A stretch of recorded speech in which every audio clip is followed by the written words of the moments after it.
session on poetry, right? Poetry Yes, after yes, independence. yes.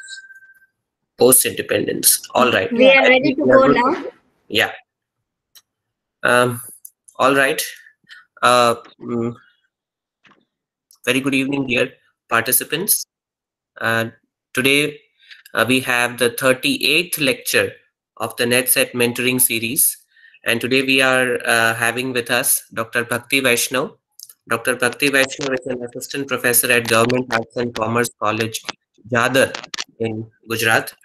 Prior to this, she has worked with STEP University and Nirma University, Ahmedabad. Madam completed her doctoral research on Amitav Ghosh from Saurashtra University, and she has also authored a book titled Amitav Ghosh's Writings, Issues, Ideologies, and Craftsmanship. She has presented papers in and outside India. Out of them, the recent most was at Oxford University. Madam, it's an honor and privilege to welcome you to this session, and now the session is yours. Thank you, Parth. It's an equal honor on this side also. Before I begin, just uh, a small this I mean small thing I wanted to mention was that whenever if you have any doubt, you can post in the chat box. We would take questions towards the end Sure. because I really want to finish in time, and as we see, the subject is a little wider to be covered within the 1 hour. And we would see if my screen is now again being shared. So we begin. Um, I believe most of us are aware about the fact and the consequences after independence, and the effect of the same is obviously seen and felt and read in the literature that came after independence. So we are already, or maybe we would be briefed more about the first generation of Indian writer in English, especially the novelists. And I begin by mentioning the works of the third generation, that comes into existence after 1980s. I think my screen is being hanged. Can you see my screen? No, not yet, madam. Okay, wait a minute. Hmm. Mm, because I don't get the option. Wait.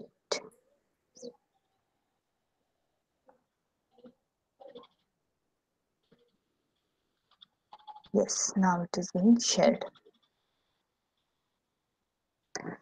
So, welcome all. Uh, Yes. Before we begin, I wanted to take a small reference of this quote, which I really like, because when we discuss an age or an author or any theory, it's very important to discuss things with a context and how things get channelized or how the cycle begins of anything. And especially when we are discussing the era which kind of heralded a new era in the world of Indian writing in English. I thought this is very relevant, and coincidentally, it's somewhere around the time when Midnight Children was published. This is a quote from Michel Foucault's What is an Author?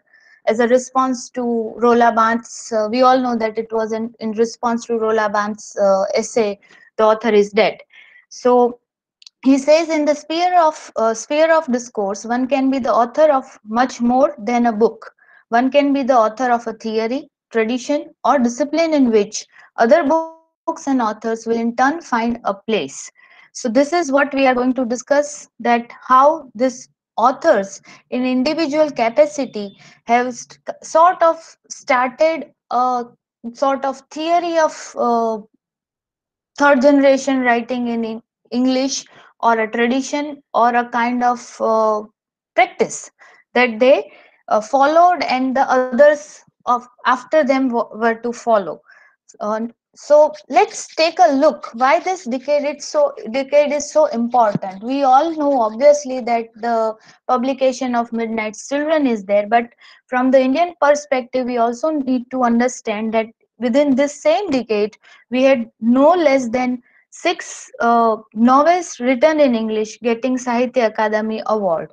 So we all know that like Sahitya Akademi Award uh, to Indian novels in English was a little bit challenged category for Indian writers in English, because there was so many. I mean, there were so many debates around what and how it should be called or named, or how it should be identified, because all the novels that were written in English were really English. The people who write in English and reside in India, should they be considered the Indian authors of English?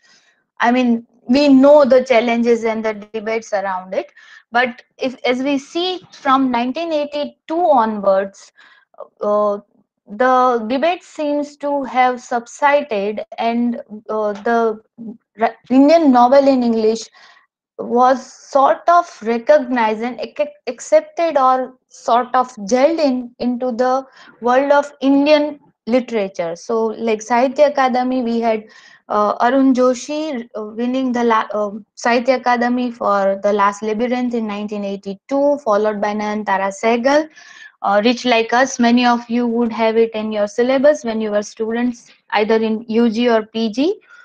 It won the award in 1986, followed by The Golden Gate by Vikram Sheth in 1988, which was followed by The Shadow Lines by Amitav Ghosh. Then we have one more woman writer winning Sahitya Akademi Award in English for novel in English, That Long Silence. And then we have Ellen Seeley for the Troternama in 1991. So this sets our context, or if you see that these people have already set the tone of Indian writers or Indian novels in English. Now, let's take some large, like they are not the features, or you cannot say that it is all encompassing or it's inclusive of all the features, but this is something which is very obvious of the novels written after 1980s.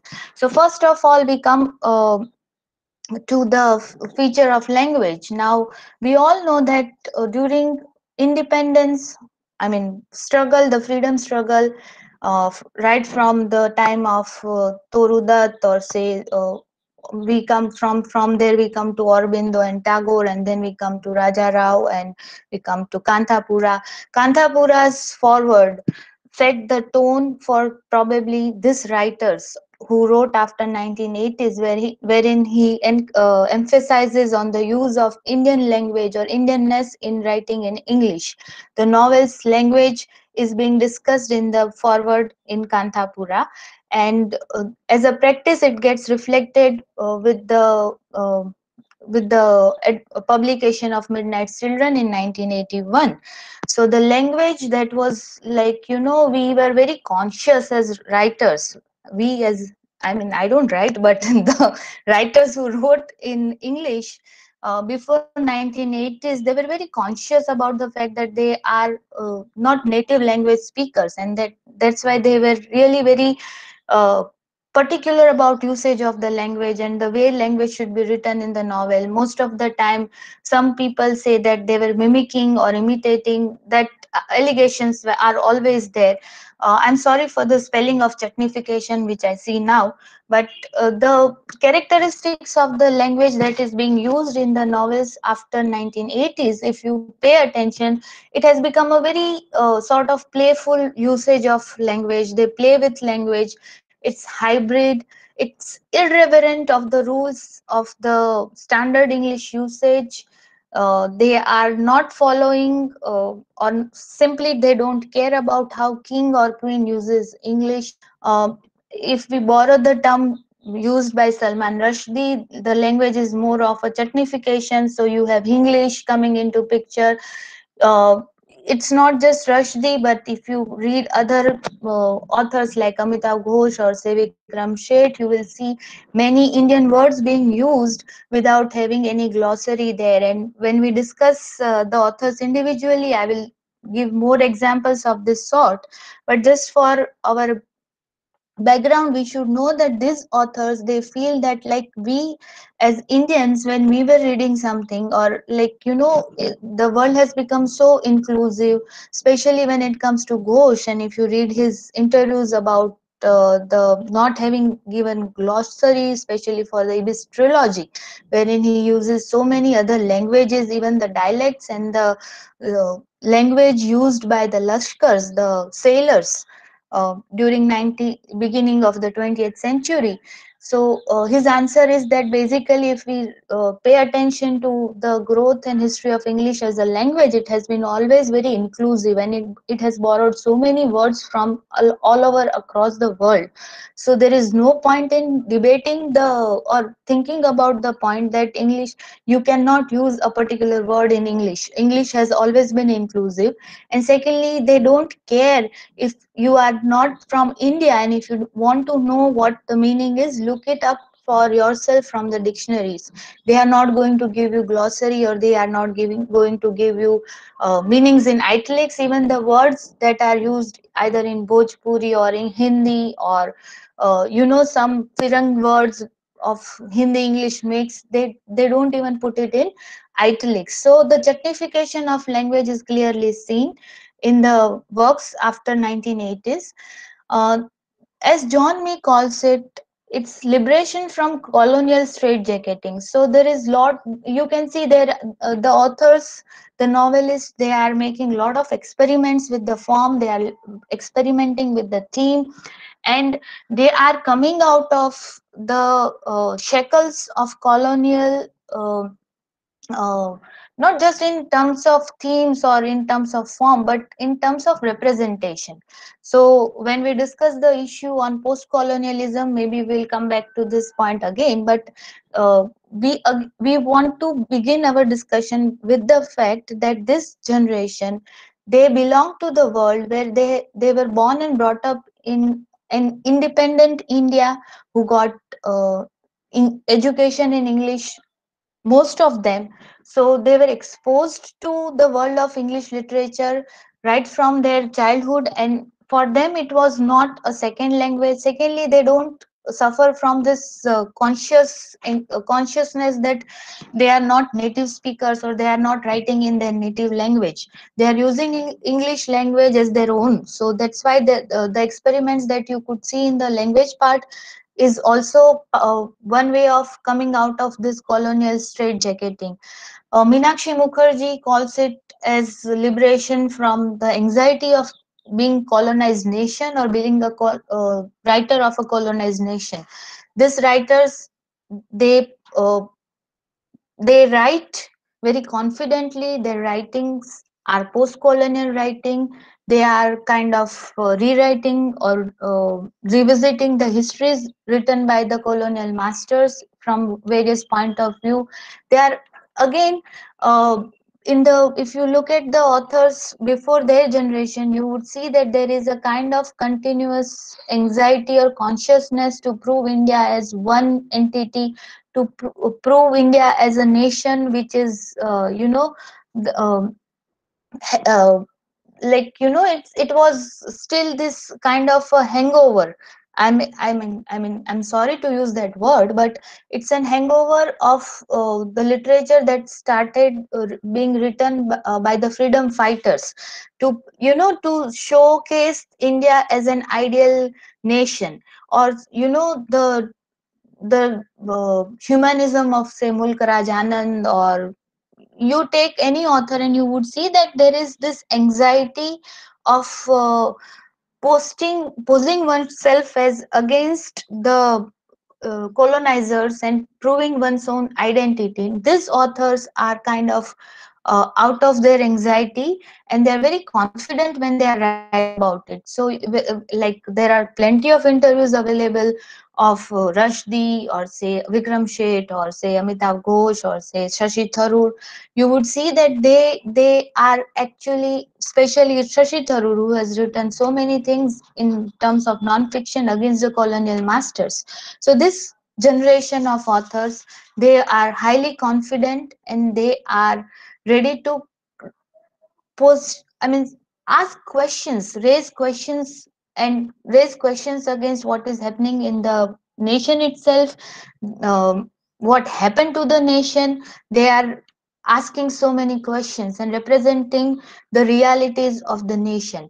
So the next feature obviously is preoccupation with nation as uh, a metaphor, or nation as a way of expressing uh, one's own alignment or one's own ideology, to situate one's own identity in terms of nation. So you have, like, you refer to either Midnight Children, or say Shadow Lines, or the Great Indian Novel, or the novel by Shashi Tharoor Right.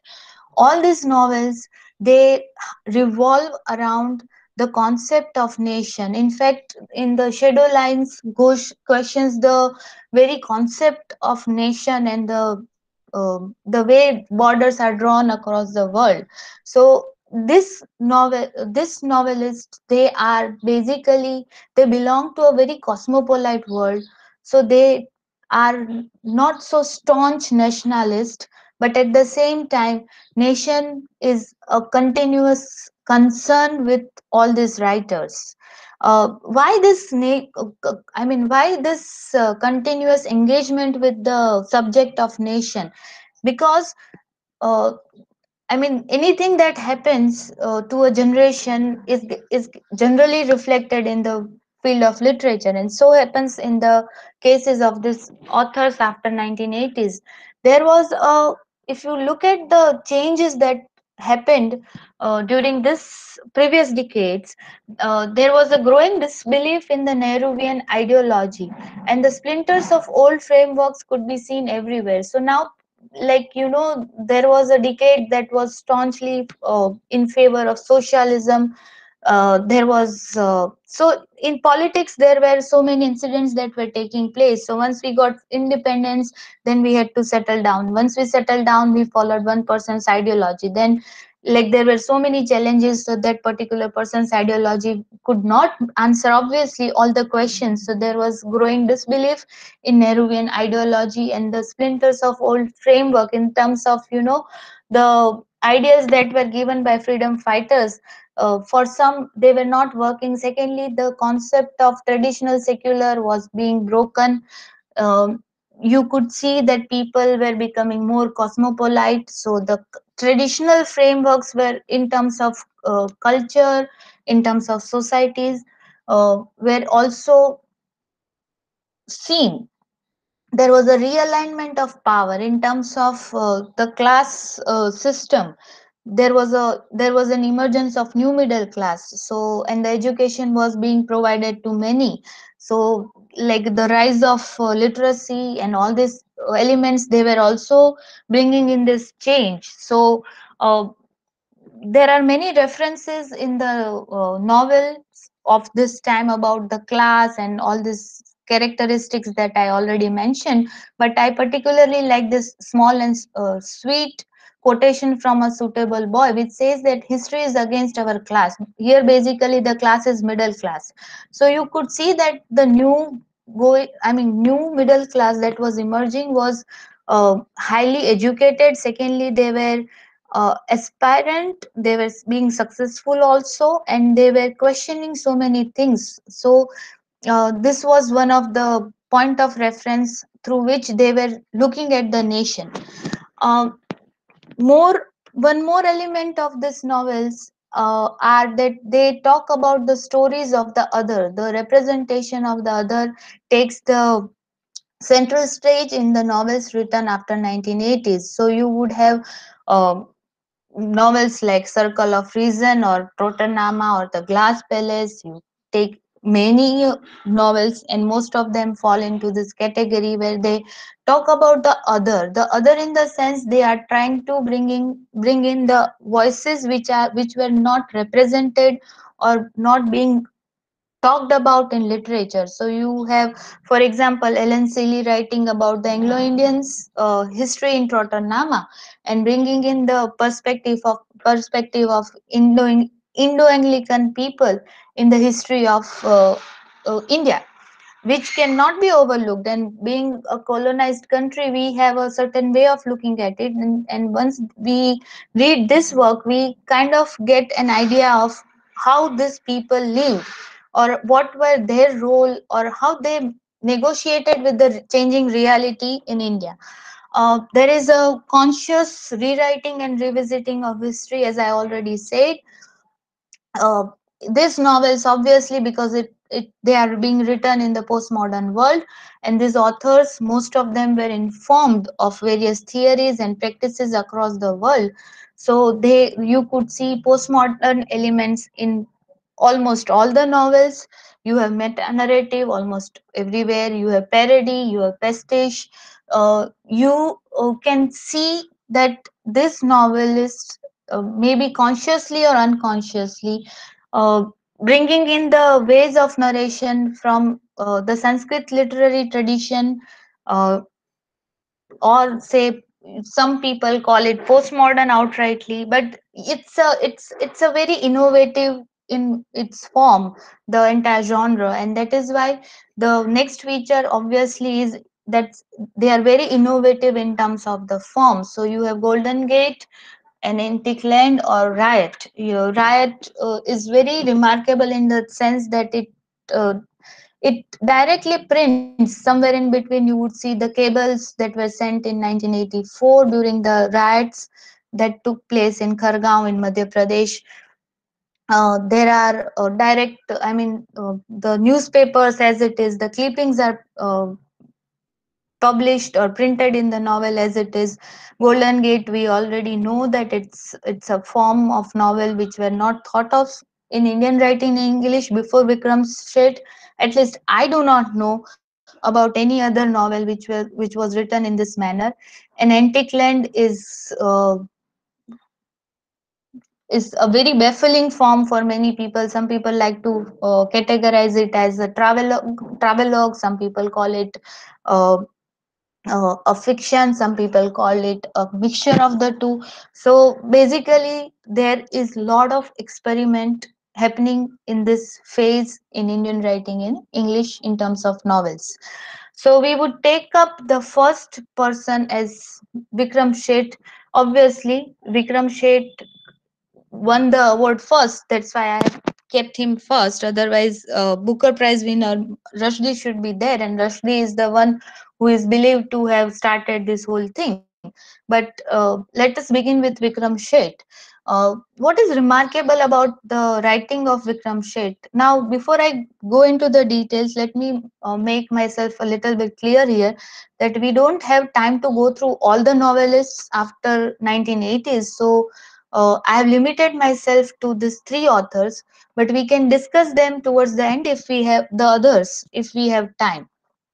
So, Vikram Sheth, what is remarkable quality about his work? That he began with realism.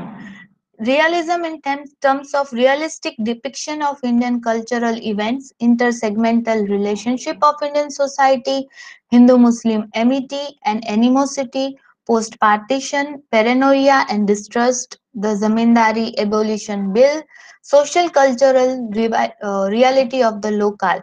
That's very important because all three novels by him are set in a very different, far away locales. So you have Indian society and culture being represented in a suitable boy. In the Golden Gate, you have the major characters. They live in Silicon Valley. So the American Society of Young Professionals get represented in Golden Gate, and European Society in an equal music, because it's again based in Austria, Vienna. So basically, Vikram Sheth has done a lot of research and has taken pains to depict the socio-cultural reality of the local in each of his novels, and that is something very remarkable about his works. Um, as we know, The Golden Gate, published in 1986, is a novel in verse. It's written in rhyming, sonnet T I have written, sorry. It's rhyming in tetrameter sonnet. and comprises of 594 iambic tetrameter sonnets. Uh, it's, as I already mentioned, it's the story revolves around the young professionals in San Francisco, and the theme of this novel can be said of love, loss, and professional relationship. Here, because we talked about the experiment in the form, I would like to share a small video that was an interview of Ghosh. Let me see if I can show it to you. Mm,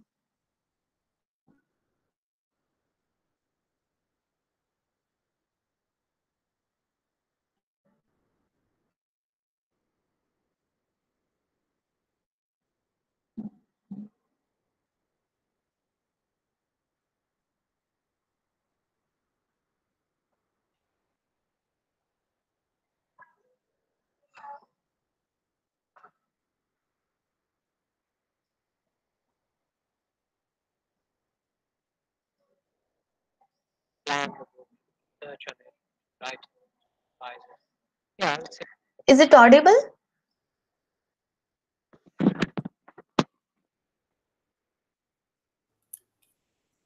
Hello. Not much. Okay. Uh, I had changed the settings.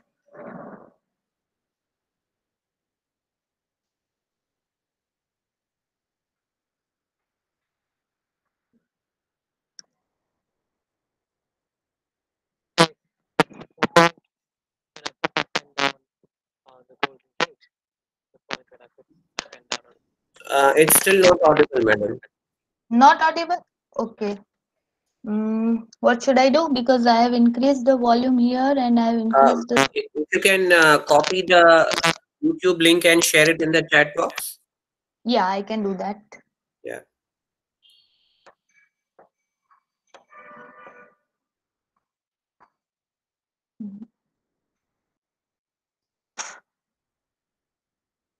So basically, in this interview, he says that how Golden Gate was very difficult to get published, and after getting published, the issues that the novel faced, and the kind of categorization that takes place in the world of literature, and how he doesn't follow, or how he doesn't believe in the categorization that takes place in the world of publishers, I mean publication.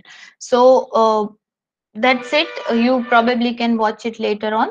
uh, just an extra information on how these authors think about the form, how, like, in the beginning we talked about how confident they are, and if you watch this interview, it's in parts, various parts, but this part shows being an author of Indian origin, he is so confident about the experiment that he has done. Same is the case with Rushdie or say Amitav Ghosh.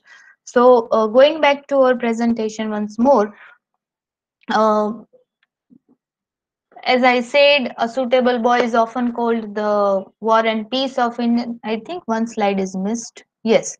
A Suitable Boy was published in 1993, and there was a lot of hype about the money that he got paid for writing this, I mean, for getting this novel published.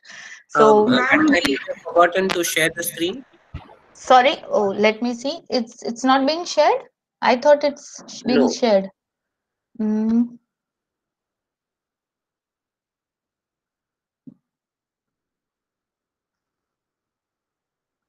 I think it's being shared now. Yes, now it's visible. Yeah, so I was talking about Vikram Sheth's Suitable Boy. There was a lot of real big hype, and there was literally a kind of, uh, like big controversy regarding the money that he received from the publishers. Some people said that he was the first one to get the maximum money paid so far, and I think even for his memoirs, the same kind of controversy took place, but it can be taken as a publicity hype also. We do not know the reality, but the reality of the book is that it's very bulky, and it has 1349 pages. The story revolves around four families. They are Mehtas, Kapoors, Khans, and Chatterjees. Uh, it shows the experiences and entanglements of moderately rich Indian families, socio-cultural and religious practices of rich middle class or upper middle class families in Uttar Pradesh. The city that is shown in the novel is on the banks of Ganges. Lata, the protagonist for whom the suitable boy is being hunted, is the youngest daughter of Rupa Mehta, and it is often shown as a victim of patriarchy and rigidity of arranged marriage system. So basically, this novel is a kind of entire story of a boy hunting in typical arranged marriage system for this girl called Lata, and how she gets groomed for herself and how she gets married and her own love stories. So many things are entangled, and it basically shows and represents the realistic aspects of the practice of arranged marriage system in India. There is no sense of mockery, or it's not a kind of satire or anything like that, but it's very realistic representation of a mother uh, trying to have uh, have a daughter, uh, making sure that she gets a husband that can ensure her future or provide security to her daughter. So because of its bulk, it is often called War and Peace of Indian writing in English. And recently, I came to know that Vikram Sheth is writing a sequel of this novel called Suitable Girl. The proposed title is Suitable Girl, and the theme supposedly is that Lata is now old and she is trying to find a match for her own son, and now she's settled somewhere in western world, so she's trying to hunt for an Indian girl of an Indian origin from India. So this is all, I mean, still unconfirmed, but the newspapers say that. An equal music is remarkable again because of its detailed discussion and narration, I mean representation in the narrative itself about the Western classical music, because the chief character, the protagonist, is a musician himself, and he talks about, I mean, the entire story revolves around his own uh, loss of love and trying to find the same person in his life back, and complications regarding love and loss and nostalgia. But continuously, music is the central Western classical music is the theme of this novel, and that is why it becomes very remarkable for its own self, because it's like no other novel. And the achievement of the novel is that it doesn't break the theme or narrative of the novel. The music, the part of music that it I mean, it occupies the central stage, but it doesn't break the storyline, and that is why it's highly appreciated. Then we come to the person, uh, the the heralder, so-called heralder of the age, Salman Rushdie. Um, Salman Rushdie is often called the father of this generation, or in the reverse manner, New York Times have has called this generation of writers who wrote after 1980s are called Rushdie's children.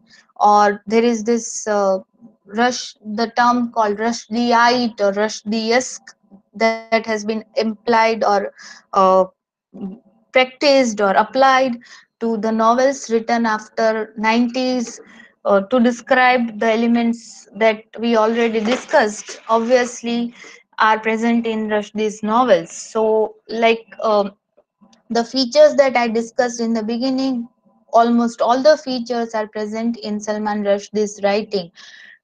We take a quick look of Rushdie's writing, because as we all know, Rushdie is often discussed, highly written about, highly discussed, and highly controversial as a figure when it comes to the genre of Indian writing in English, because he has been very conveniently portraying himself as an Indian author and sometimes not so Indian author.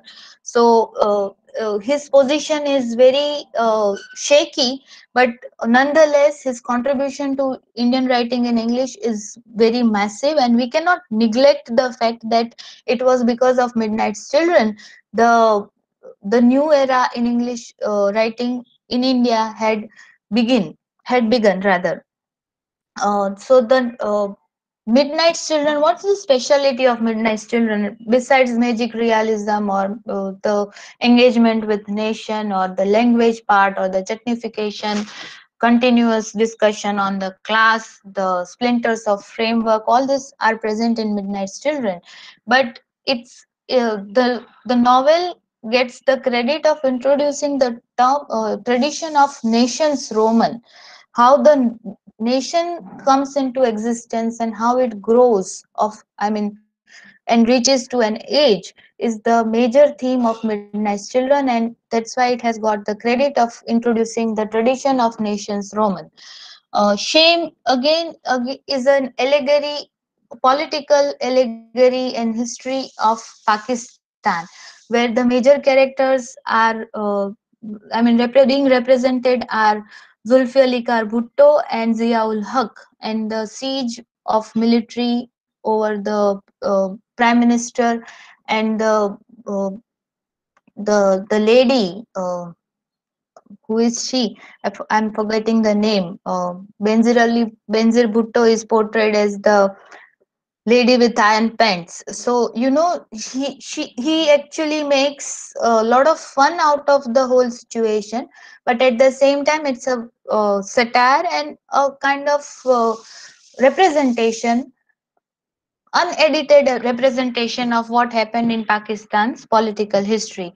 He has called Shame as anti-sequel to Midnight's Children. This is something very important from the point of view of MCQ as well, that it's an anti-sequel to Midnight's Children. Satanic Verses, we all know that it brought in the notorious fatwa for him, and he had to go underground for years together.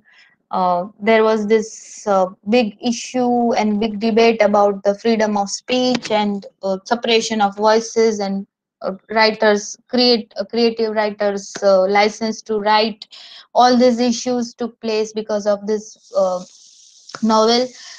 Midnight Children, for extra information, was banned during emergency in India, and likewise, Shame was also banned in Pakistan for some time.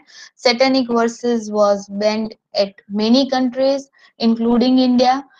So, like first three novels, they have a history of getting banned, and probably Rushdie seems to have enjoyed this banning and all these controversies also. Then comes the Moore's Last Sigh, which is an intricate, swirling mix of history, myth, legend, personal feuds, ethnic rivalries, and disappointed love, and a story of a man trying to make some sense of his life. A last sigh for the lost world that is vanishing. India of Rushdie's hard score. So, if you pay attention to Midnight's Children, you will see that he tries to represent the India that he knew when he was, or India that he knows through people whom he knows. So, basically, his world of India somewhere revolves around Bombay and sometimes gets connected to Delhi for its political reference. So his the India of his heart score is the romantic myth of a plural and hybrid nation. So you have Salim Sinai, and you also have Salim Sinai marrying Parvati in Midnight's Children, and you have Shiva getting exchanged with Salim Sinai. So he shows a lot of communal harmony, and at the same time lot of communal animosity also in Midnight Children. But in Moore's Last Sigh, he strongly represents these things, and he also knows somewhere down there that it no longer exists. So that's kind of you know uh, a window to Moore's Last Sigh for all of you. This is a children's book, but this is very important to understand Salman Rushdie as a writer, because in this book written for his son Harun and Sea of the Stories, it is written after the fatwa that was issued against him, in which he talks about the land of Gup and land of Chup. So land of Gum is a land where there is a freedom of speech, and land of Chup is the strict regime where the speech is silenced. And so as a writer, you, if you want to understand this, and just as a allegorical story also, it's very fascinating and interesting. So that's how I have included this work, because it's important from, again, from Netslate point of view. Last but the no, I mean, there are Enchantress of Florence, then you have Ground Beneath the her ground under her feet, then you have Fury. I mean, Salman Rushdie, like Amitav Ghosh, they are too prolific as writers, so there are so many novels written by him.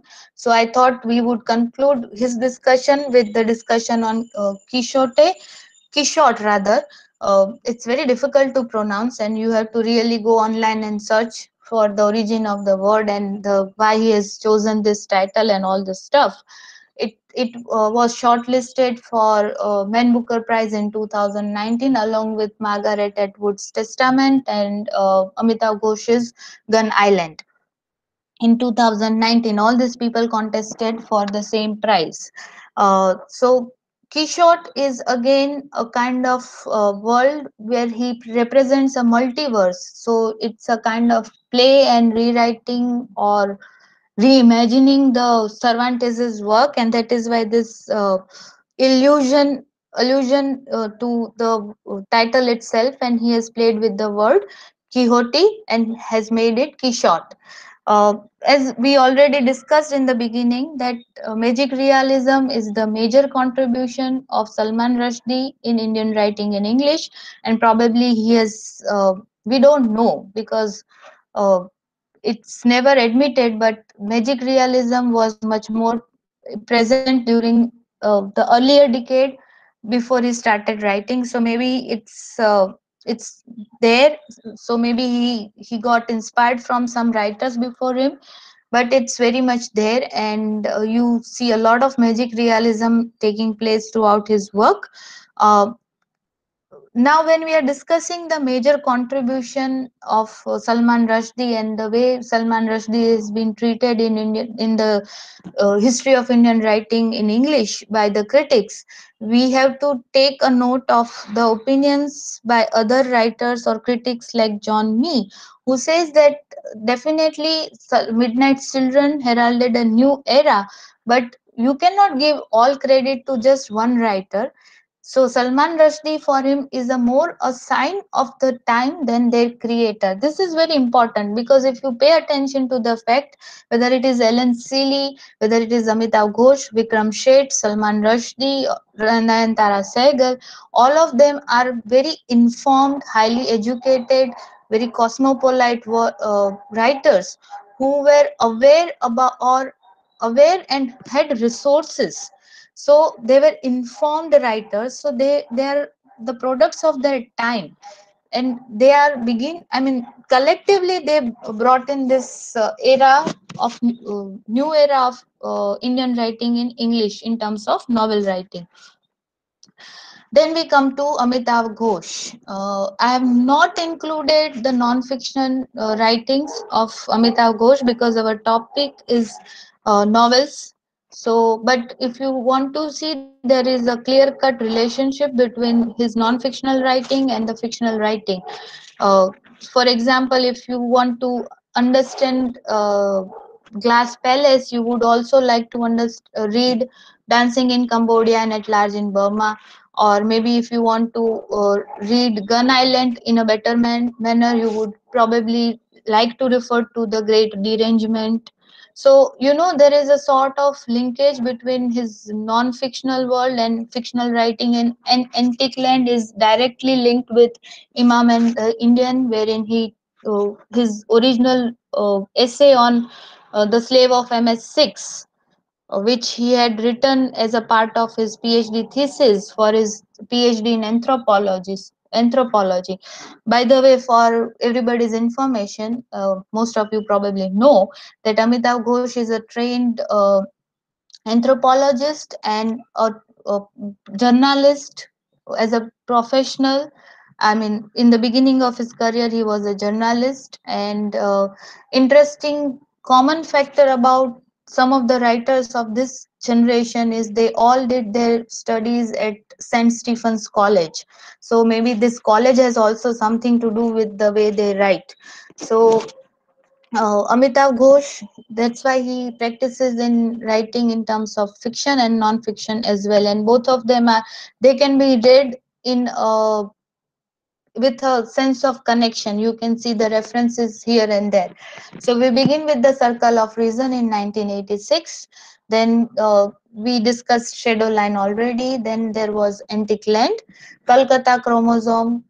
These are the, I mean, these are the titles that some of you already know, and the importance of all.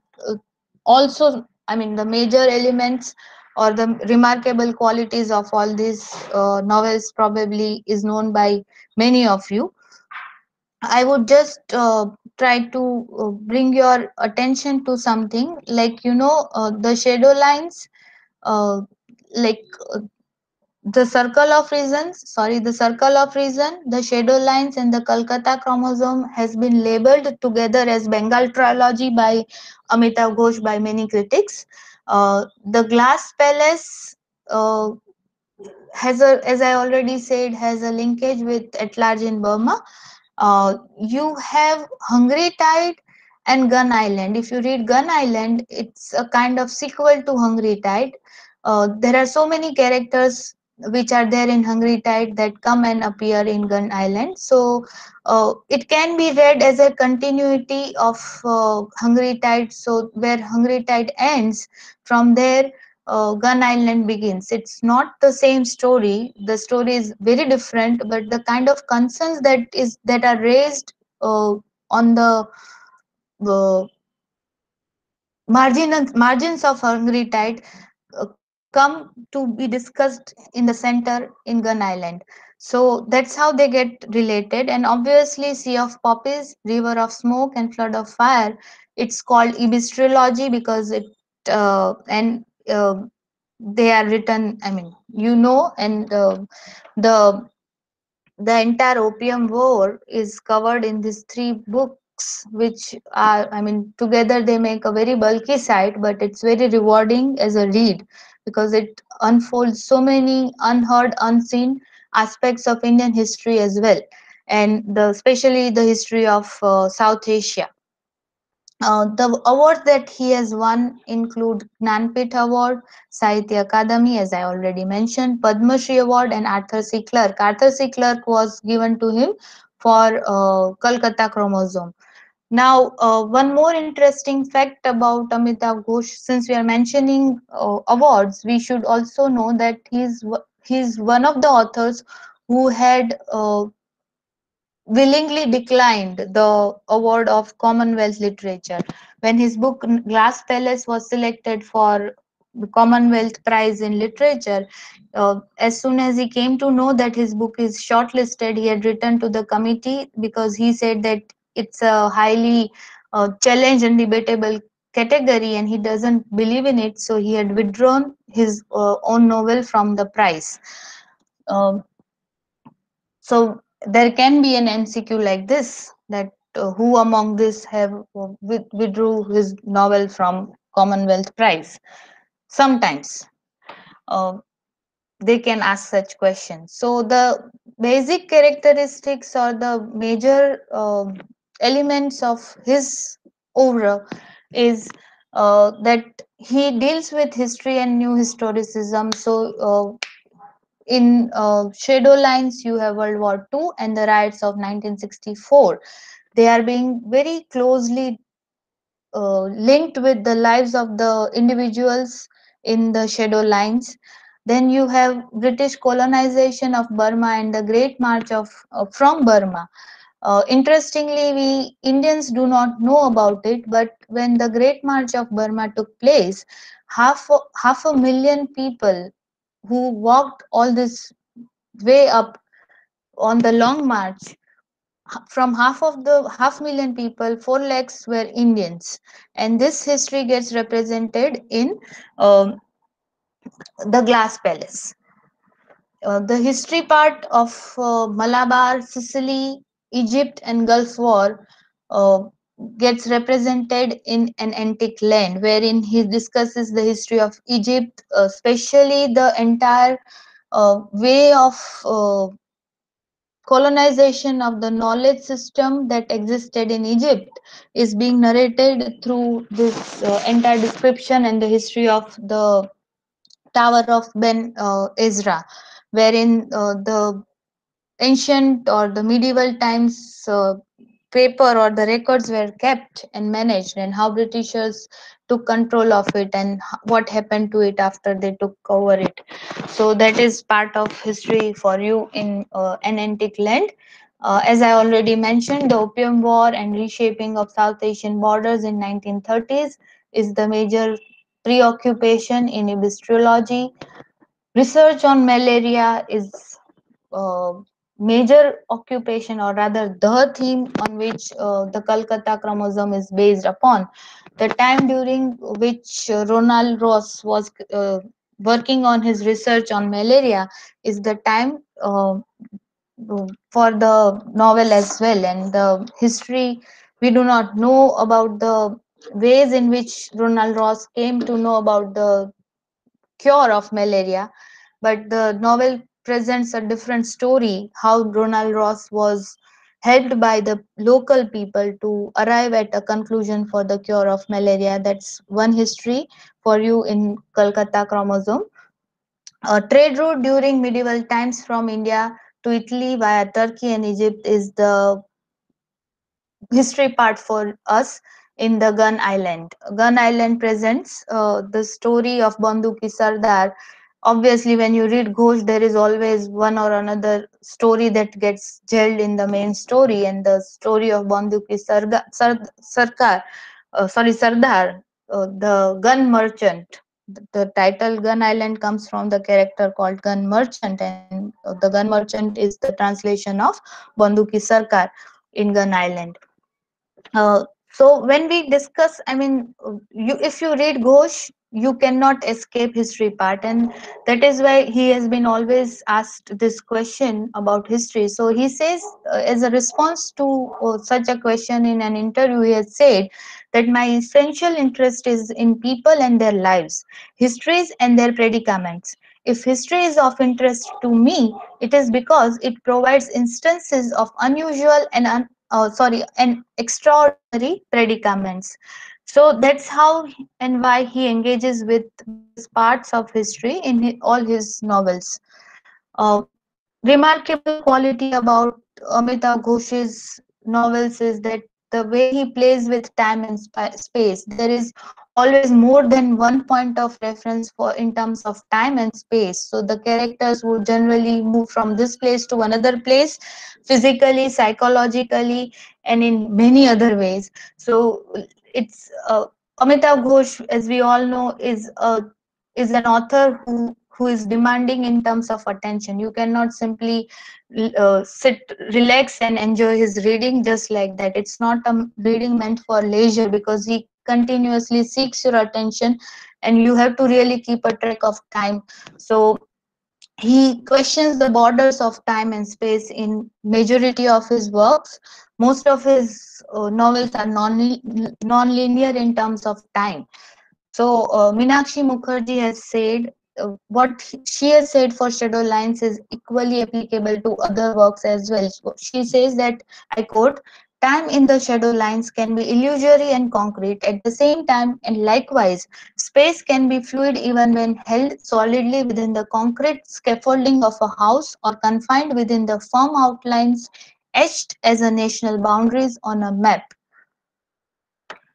So, these are some examples for the argument or the point that I made, that Glass Palace unfolds over a Madam, you have hundred years. 5 minutes with you. Sorry? Madam, you have 5 minutes with you. I'll be done by then. All right. So, so Glass Palace unfolds over 100 years of pre-colonial and post-colonial Burma. So you have history of Burma in Glass Palace aligned with the history of India as well. How Indians during that time went to Burma and what happened to Burma, the riches of Burma, and how the downfall of the kingdom of Burma, and how they were sent to Ratnagiri, what happened to Burma after Britishers took charge of Burma and the island of Malay.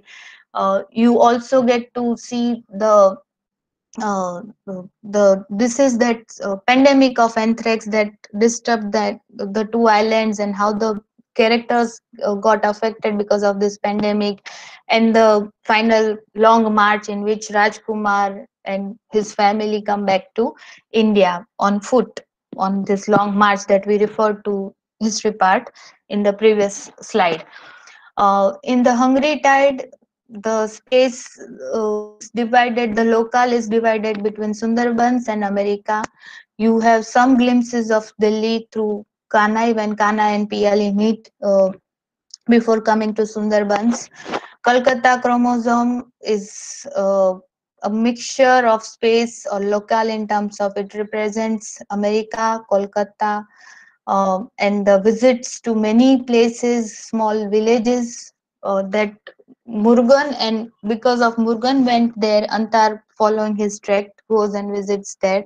So Kolkata chromosome is very uh, successful innovation in terms of time, play with time and space. It compresses a lot of time and space. Shadow lines, as I already said, questions the very notion and represents the key belief by the author or of the author, where Ghosh says that why we are creating these borders when one person can belong to one place and can be going through an emotional experience of some other place.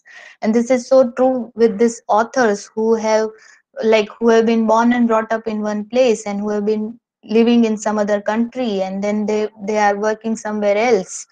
So they are not those so-called diaspora writers, but they have a very cosmopolite experience, and they also represent one reality of our life, that the borders, the physical borders, no longer exist. The current pandemic is an example of the same, that you cannot stop uh, spreading a pandemic by stopping something happening in terms of physical borders. So border sealing has not worked in many cases, especially. So similar argument is made by Amitav Ghosh, and that is why directly or indirectly he keeps challenging this border. So even in astrology, you have characters coming across from various parts of India. So you have Diti coming from Bihar, Diti and Kalua, who comes in from somewhere else, and then you have one Chinese traveling on ibis ship, Balram Mehta from Bombay, who is owner of the ship ship, who collectively travel to Guangzhou and meet some other characters there. And it's a world populated with characters drawn across various countries and various places. Uh, Especially you have Americans also, you have Britishers also in ibis trilogies. In Gun Island again, you have Sundarban, Bangladesh, Turkey, Italy, and America. Uh, the time of Banduki Sardar, who used to travel and trade during late medieval period, is one point of reference, and the second point of reference is present. Within the present, there are many point of reference in terms of time, when the hero met somebody in past and now he is meeting somebody right now. So it's all collapsed together and compressed and infused in one story. In an antique land, it begins with crusades, from the time of crusades, and end with Gulf War. uh, as I already mentioned, it's a narrative. His narrative is basically non-linear, and time and space keep shifting. One major element of his writing is that he presents characters which are subaltern. Subaltern in the sense they are, as we begin in the first or second slide of the presentation, that they represent the other. So right from the character of Alu in Circle of Reason to the character of Tipu in Gun Island, or say or Diti in Ibistrology, you have characters which represent a class of suppressed people. They belong to a class who do not have representation in mainstream literature as such. So, but one more important aspect, and I have seen many questions regarding this, so I thought I would discuss it in brief, is that the female characters in Amitav Ghosh, they are generally, though they belong to the subaltern class, they have agency with them. When probably when we discuss subaltern studies, we would discuss the category of subaltern and the meaning of agency, but they are highly uh, uh, assertive. They are go-getters, and they are never shown as, melodrama types or the other women or something like that. And at the same time, they are not always very rebels also. So it's a very interesting way in which these subaltern characters are portrayed by Amitav Ghosh in all his novels, especially the women writers, women characters. You take Diti, you take Kusum. Diti is from Abyss trilogy. You have Paulette again, who is an French. uh, because she is French, she is forced to live with Britishers when she loses her father.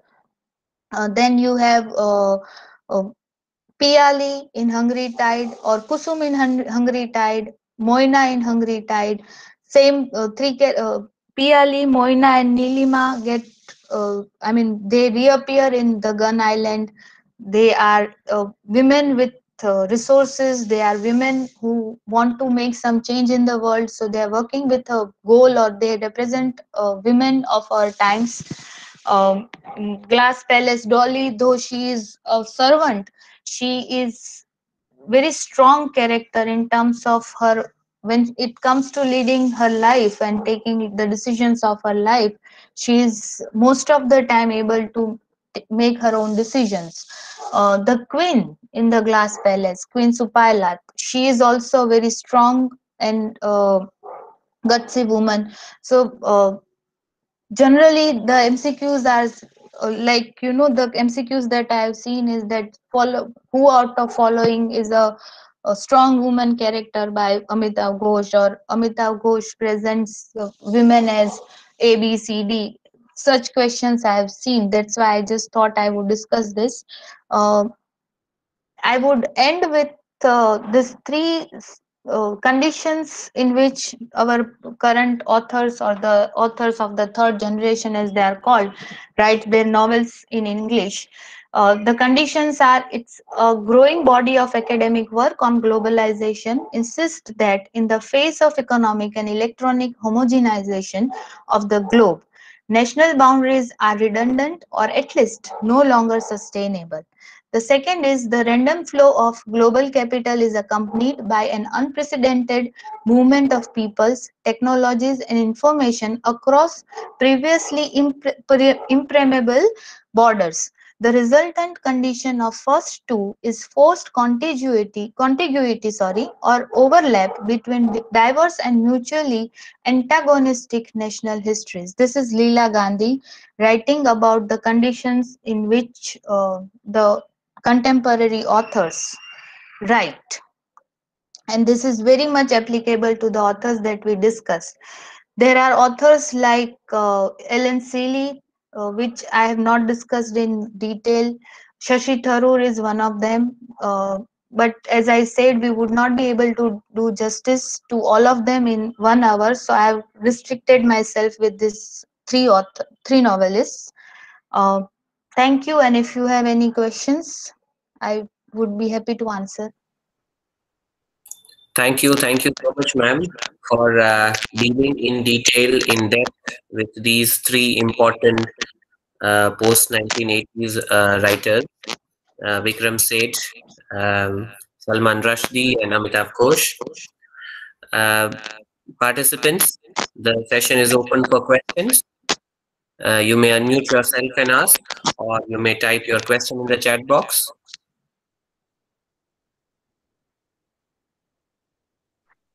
Good evening, sir and ma'am. Good Yes, evening. Ravindra ji. My question regarding Amitabh Ghosh, as you said, the river of smoke, that is a part of abyssal. Actually, the term is new for me. So even I couldn't pronounce this word, the epistology or epistology. So I didn't get that term. So will you please little bit elaborate in detail that what is that term and how it is used? It's Ibistrology. So the Astrology. basically, I have written the spelling for you in the chat box. Basically, it's the center of the uh, theme or the connecting link between all these three novels is that the Ibis ship, the ship that traveled from the port of Kolkata to Guangzhou, which was at that time current Hong Kong, but at that time it was known as Guangzhou, and it was like where it was the place where the Afghan war took place between the Britishers and the Chinese. Because what Britishers used to do was that they used to make Indians harvest Afghan. We had big opium factories within India, especially on the banks of Ganges. So Bihar, UP, some part of West Bengal, they were like they were growing opium in terms which is unthinkable for us. And Parsi people who were very much into the trade through ships, they owned ships. So Amitav Ghosh represents that part of India which was kind of hand in glove with Britishers in terms of opium trade. So they used to grow it in India and dump it in China. So China was gradually getting a little annoyed, and I mean, the three novels they talk about this entire history of why and how this wars took place on the point of opium. And interestingly, if you go into a bit of more details, you would come to know that immediately after Britishers were not allowed to sell opium to Chinese people, they were, as soon as the opium trade came to an end in South Asia, uh, gradually Britishers also started thinking of leaving India. So you could understand the kind of chunk that was brought in through the opium trade in terms of revenue generation from India. So that's a very unknown part of Indian history or South Asian history that is being written about. And Ghosh points out that, and because this whole thing is get got, I mean, it's connected through this ship Ibis.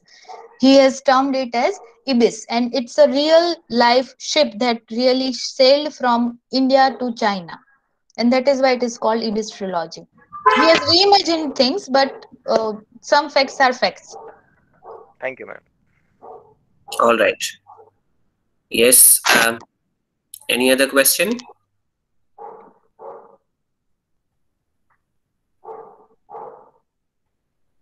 I have actually, but I was waiting for someone. If somebody asks, then I will ask. Yes. No. No. Please. Please go Then ahead. again, I will ask, then other will not get chance.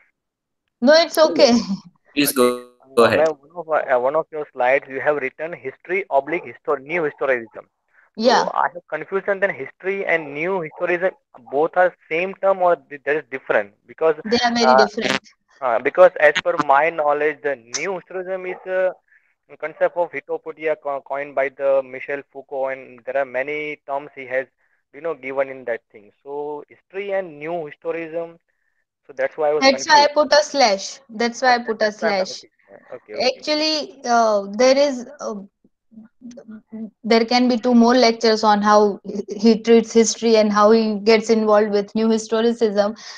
For just an extra information, Amitav Ghosh was part of subaltern studies group that worked in West Bengal while he was he was already an established author, but he did work with Partha Chatterjee and others for subaltern studies group, and that is how he gets himself much engaged with the histories that are unknown or are written from the victor's point of view.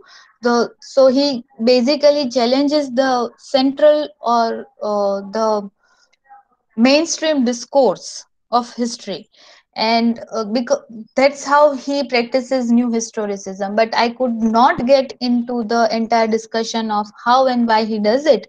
That's why I kept a slash, and I just, from net slate point of view, I thought I would give you just the basic facts. But I think there is a lecture scheduled on new historicism, so you would probably get more ideas on it. Okay, thank True. you, ma'am. So much.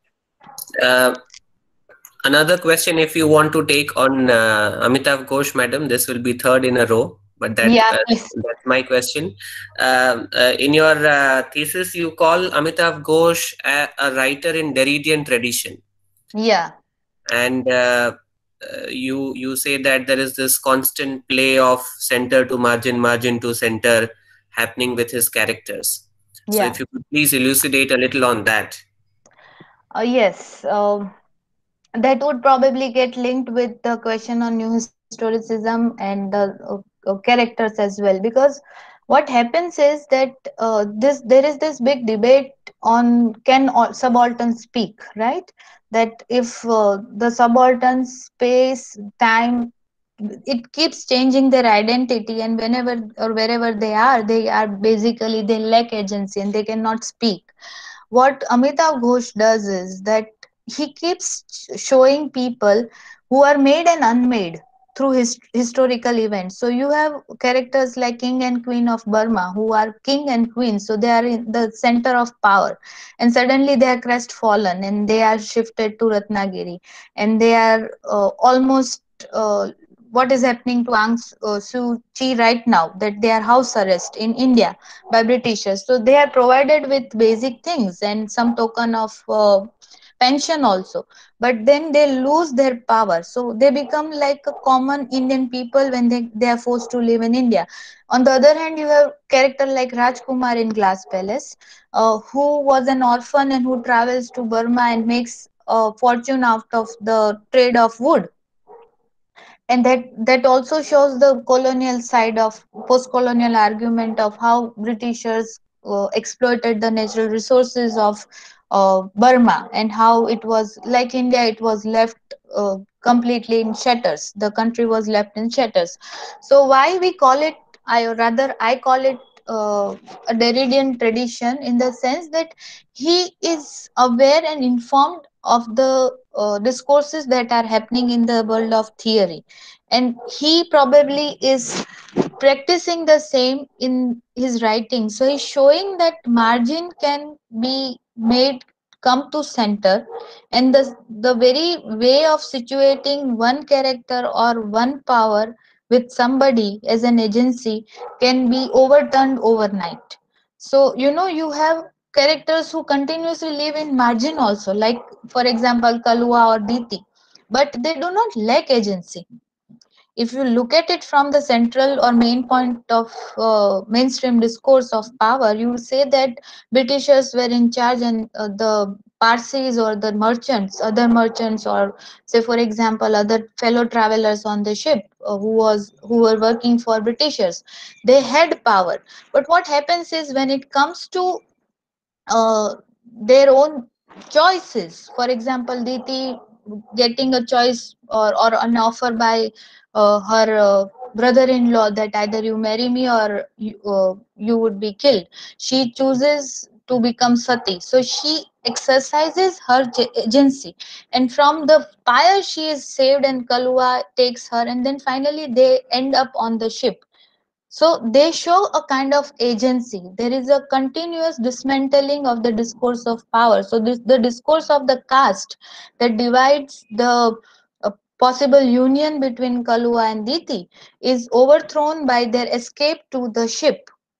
Oh, and they embark on the slave ship. Now, slave ship is not something like going to Silicon Valley and making a fortune for yourself, but it's the current solution for them to get away with the situation. So, from one margin, they shift to other power center, There also for some time they are in margin, but towards the end of Sea of Poppies, again you see that they are exercising their choice and coming to power again. Similarly, the character of Neil, who is a king, and Britishers take away all his zamindari. So it's, like Derrida, he actually breaks down this myth of, happily ever after. Hmm. True. We had this thin book called You are muted.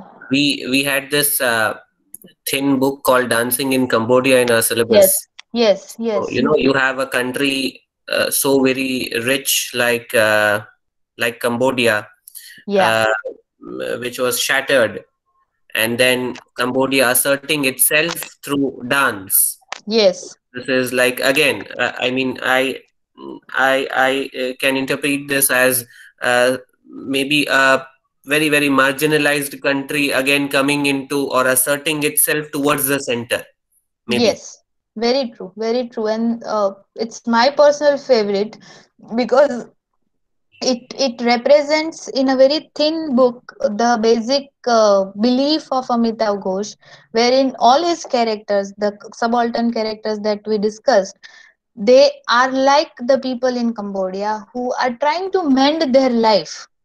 Their lives are made, unmade, and remade by on their own.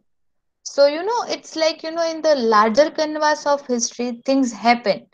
But the larger canvas of history affects individual and the way individuals can also affect history. True. Uh, any other question? Yes, Nitin, Yes, right? yes. Yes, It's I wanted to know, madam, that Golden Gate is in one of the slide. It was written novel in verse. Yes. So, did we have any tradition of novel in verse, whether in the foreign country or in India? And he got I inspiration from there. And after him, even can we find any novel in verse? And um, what may be the reason for choosing verse and writing novel? that's why I wanted to show that video wherein he discusses the novel and verse part of Golden Gate. But if you watch that video of 5 minutes, he does acknowledge the inspiration from Pushkin for having selected this way of writing a novel. uh, the With my limited knowledge of literature, one thing comes to my mind. In India we had this tradition, we have Kadambari by Barn, which is a novel, right? And it's still in verse. uh, so uh, in Indian tradition we do see such experiments, but I am not at least aware of any other novel in verse in Indian writing in English, or for that matter in contemporary writing by any other author of contemporary times. At least I don't know. I would have to Google it, but so far I have not come across such a work.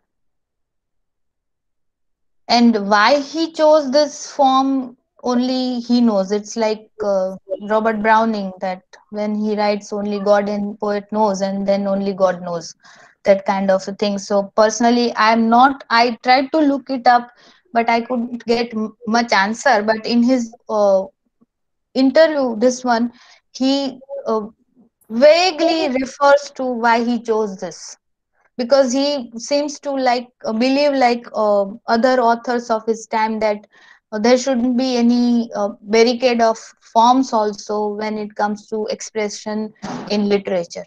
So he wants to break down the straitjacketing of forms in terms of novel and in terms of prose and verse, and maybe that's an experiment he did in Golden Gate. true. All right. I don't see any other question in the chat box. I think that brings us to the end of the session. Thank you very much, Madam. On behalf of Alumni Association, I take this opportunity to formally thank you for a very, very detailed insight into three major writers. And we are eagerly waiting forward to your next session, which is going to be on literary theory. And dear participants, we have one more session on pre-independence Indian writing in English by Professor Zala remaining. That might be scheduled anytime during the weekend or next week. And this Friday, that is 5th of March, we have a session on Indian poetics. So we are focusing on creative writing and also Indian literary theory, Indian poetics. So see you all on 5th March, Friday at 6 for the session on Indian